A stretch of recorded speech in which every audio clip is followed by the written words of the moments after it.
5 اگست 2019 کو بھارت نے مقبوضہ جموں و کشمیر میں جو کچھ کیا تھا اس کے بعد 5 اگست کے دن کو یوم استحصال قرار دیا گیا، لیکن 5 اگست 2024 کا دن جو ہے وہ بنگلہ دیش کے عوام کے لیے یوم نجات بن گیا ہے۔ تو یہ جو 5 اگست کا دن ہے یہ بنگلہ دیش کے لیے یوم نجات کیسے بنا ہے اور اس میں ہم سب کے لیے کیا سبق ہے، یہ ایک بڑا ہی اہم سوال ہے، کیونکہ جو بنگلہ دیش کی سابق وزیر اعظم ہے حسینہ واجد صاحبہ، وہ جس انداز میں ڈھاکہ سے ہیلی کاپٹر میں فرار ہوئیں اور بھارت پہنچ گئی ہیں اور اب وہاں سے وہ کہیں اور جائیں گی، تو ان کے فرار کے بعد جو آرمی چیف ہیں جنرل وقارالزمان صاحب، انہوں نے ایک عبوری حکومت قائم کرنے کا اعلان کیا ہے۔ لیکن وقارالزمان صاحب کے بارے میں بہت کم لوگوں کو یہ پتہ ہے کہ یہ شیخ حسینہ واجد کے رشتہ دار ہیں، اور ایک حسینہ واجد کے پہلے دور حکومت میں ایک آرمی چیف تھے جنرل مستفیض الرحمان،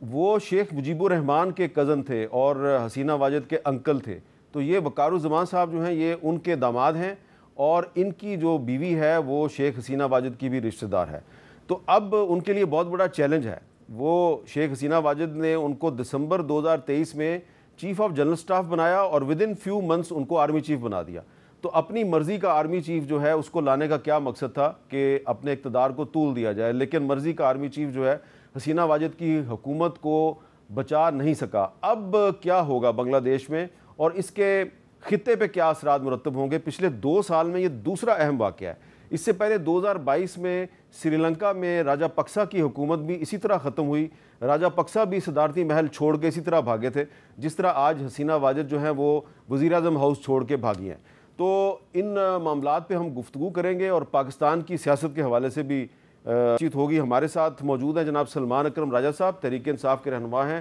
اور معروف قانون دان ہیں، ڈاکٹر ہما بقائی صاحبہ بہت ہی پاکستان کی معروف ایجوکیشنسٹ ہیں، مصنفہ ہیں اور تجزیہ کار ہیں، اور یہاں اسٹوڈیو میں سینیٹر خلیل طاہر سندھو صاحب ہیں، قانون دان ہیں اور مسلم لیگ نون سے ان کا تعلق ہے۔ پہلے میں ڈاکٹر ہما بقائی صاحبہ آپ سے یہی سوال کروں گا کہ یہ جو 5 اگست ہے آج بنگلہ دیش کے عوام کے لیے یوم نجات تو بن گیا، آپ کو لگتا ہے کہ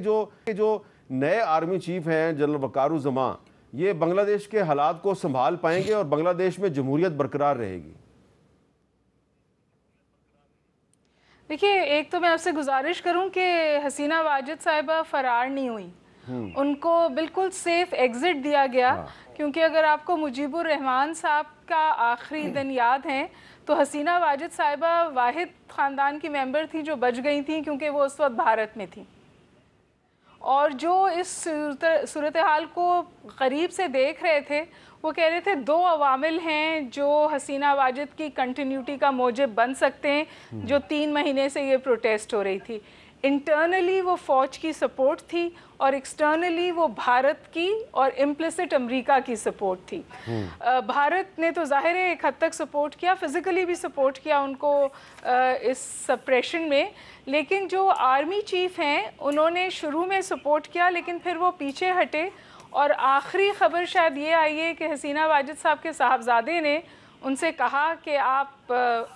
ان کا رول کنٹینیو کرائیں، جس کے جواب میں انہوں نے کہا کہ یہ اب پاسبل نہیں ہوگا، اور اگر وہ انہیں اس وقت نہ نکالتے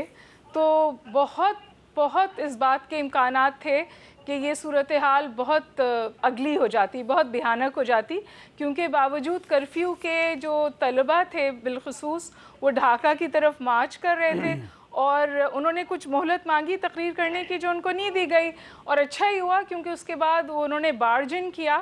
اور ابھی بھی جو chief of the army staff ہیں انہیں آ کے یہ کہنا پڑا کہ جی ہم پہ بھروسہ کریں، کیونکہ جو لنکیج آپ نے بتایا ہے اس کی بہت بات چیت ہے بنگلہ دیش میں، اس کی بہت گونج ہے، اور لوگوں نے کہا، اس نے chief of the army staff نے کہا کہ جی آپ ہم پہ بھروسہ رکھیں، ہم صورتحال سنبھال لیں گے، مزید املاک کو نقصان نہ پہنچائیں۔ اور اب وہ جو اسٹوڈنٹس تھے، جو گروپس تھے جس میں خواتین کی بھی بہت بڑی تعداد ہے، وہ سیلیبریٹری موڈ میں چلے گئے تھے، اب وہ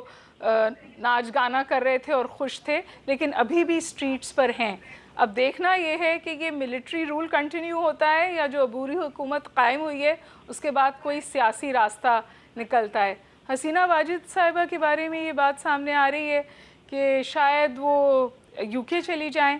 اور پھر وہاں سے اپنی جو کیمپین ہے اس کو دوبارہ شروع کریں یا کوئی کم بیک کی کوشش کریں. تو اس وقت بہت situation in state of flux ہے, نہیں کہہ سکتے کیا ہوگا. ٹھیک ہے.